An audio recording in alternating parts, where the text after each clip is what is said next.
எல்லாருக்கும் வணக்கம். நான் வந்து பேசிட்டு இருக்கிறது வந்து டென்மார்க் நாட்டிலேருந்து பேசுகிறேன். டென்மார்க் அப்படின்னு சொன்ன உடனே அவங்க ஞாபகத்துக்கு வர்றது வந்து உலகத்தில் மிக அமைதியான நாடு, உலகத்தில் வந்து மிக மகிழ்ச்சியான நாடு, அதே போல் லஞ்ச லாவணியமற்ற நாடு அப்படிங்கிற முறையில் வந்து பல்வேறு விருதுகளை வாங்கின நாடு இது. நீங்கள் உடனே நினைக்கலாம், டென்மார்க் வந்து முப்போகமும் விளைஞ்சு நல்ல ஏற்றுமதி பண்ணி செழிப்பான நாடாக இருக்குது போல இருக்குது அப்படின்னு நினைக்கலாம். அது மிக மிக தவறு. இங்கே பார்த்தீங்கன்னா டென்மார்க் வந்து 4லேருந்து 5 மாதம் வரைக்கும் தான் எங்களுக்கு வெளிச்சம் அதிகமாக இருக்கும். மிச்ச நாட்கள் வந்து பார்த்திங்கன்னா அதிகமாக குளிரும் காற்றும் தான் இருக்கும். எல்லா விதமான பயிர்களும் இங்கே விளைவிக்க முடியாது. 80% உணவுப் பொருட்கள் மற்ற பொருட்களும் நாங்கள் வந்து வெளிநாட்டிலேருந்து தான் இறக்குமதி பண்ணிக்கிறோம். அப்படி இருந்தும் இந்த நாடு வந்து இப்படிப்பட்ட வளர்ச்சி எப்படி மக்களால் மகிழ்ச்சியாக இருக்க முடிஞ்சிச்சு அப்படின்னு நீங்கள் யோசிச்சு பார்க்கலாம். அதுக்கு முக்கிய காரணம் வந்து இங்கே உள்ள ஆட்சியாளர்கள் தான். அவங்க வந்து இந்த மண்ணையும் மக்களையும் நேசிக்கிறவங்க. வெளிப்படையான அரசாங்கம், வெளிப்படையான நிர்வாகம், லஞ்ச லாவணியும் இல்லை. எந்த கட்சியும் வாக்குறுதி கொடுத்துட்டு மாற முடியாது. அப்படி கொடுத்த வாக்குறுதியை தாண்டி அவங்க உண்மையாக பண்ண முடியல அப்படின்னா கட்டாயம் வந்து அவங்க மக்களால் புறக்கணிக்கப்படுவார்கள். நம்ம ஊர் மாதிரி ஒரு வாட்டி ஜெயிலுக்கு போயிட்டு வந்தால் திருப்பி அடுத்த 5 வருஷம் கழித்து அவங்கள கூப்பிட்டு உட்கார வச்சு முதலமைச்சர் பதவி கொடுக்கறதில்ல. அதே மாதிரி எந்த விதமான குடும்ப ஆட்சி அப்படிப்பட்ட தவறுகள் இங்கே நடக்கவே நடக்காது.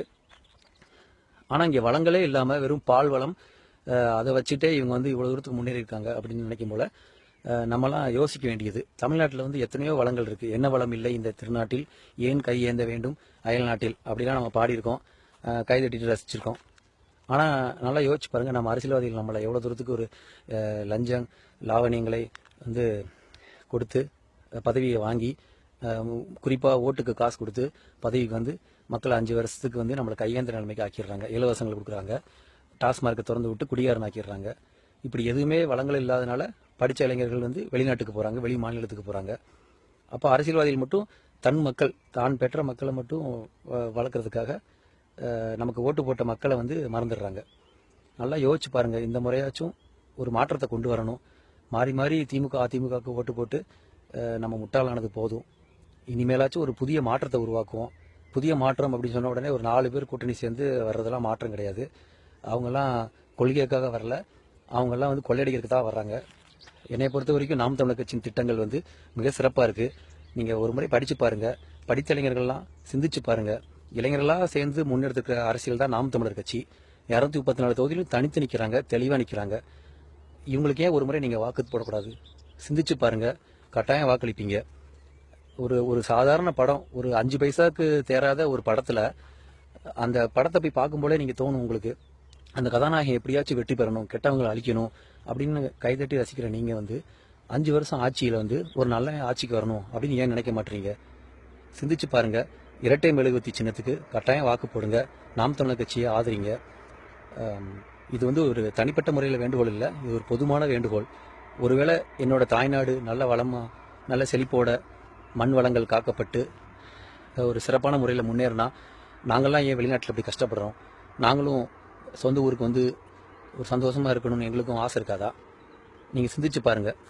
எங்களை மாதிரி வெளிநாட்டில் இருக்கவங்களாம் தான் அதிகமாக சொல்கிறது, நாம் தமிழர் கட்சிக்கு ஓட்டு போடுங்க, நாம் தமிழர் கட்சிக்கு ஓட்டு போடுங்கன்னு சொல்கிறோம். ஏன்னு சிந்திச்சு பாருங்கள். எங்களுக்கு என்ன லாபம் வரப்போகுது வெளிநாட்டில் உட்காந்துட்டு? அங்கே கருணாநிதி ஆண்டா என்ன, ஜெயலலிதா ஆண்டா என்ன? நாங்கள் வாட்டுக்கு இங்கே வந்து பேசாமல் எங்கள் வாழ்க்கையை ஊரை சுற்றி பார்த்துக்கிட்டு வாழ்க்கையை ஓட்டிக்கிட்டு இருப்போம். ஆனால் நல்லா சிந்திச்சு பாருங்கள்.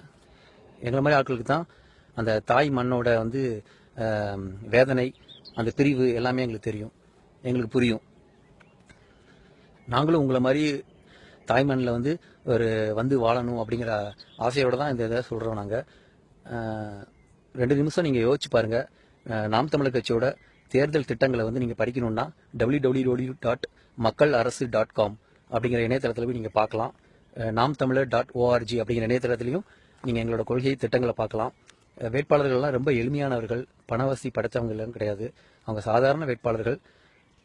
அவங்களுக்கு ஒரு முறை வாய்ப்பு கொடுத்து பாருங்கள், இளைஞர் கையில் ஆட்சியை கொடுத்து பாருங்கள், கண்டிப்பாக காட்சிகள் மாறும் அப்படிங்கிற நம்பிக்கை எனக்கு இருக்குது, உங்களுக்கும் கண்டிப்பாக இருக்கணும். மறக்காமல் ஓட்டு போடுங்க.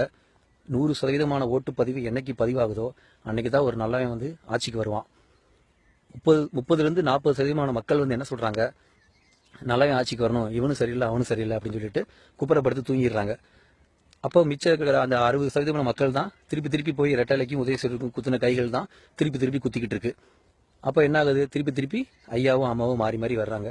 இந்த முறை நீங்கள் ஹெலிகாப்டர் பார்ப்பீங்க 5 வருஷம், அடுத்த முறை 5 வருஷம் தள்ளுவண்டியை பார்ப்பீங்க.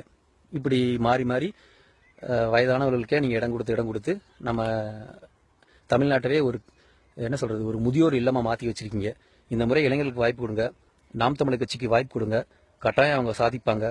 இரட்டை மெழுகுவர்த்தி நமது சின்னம். ஆதரிப்போம் நாம் தமிழர் கட்சி, வாக்களிப்போம் இரட்டை மெழுகுவர்த்தி. நன்றி.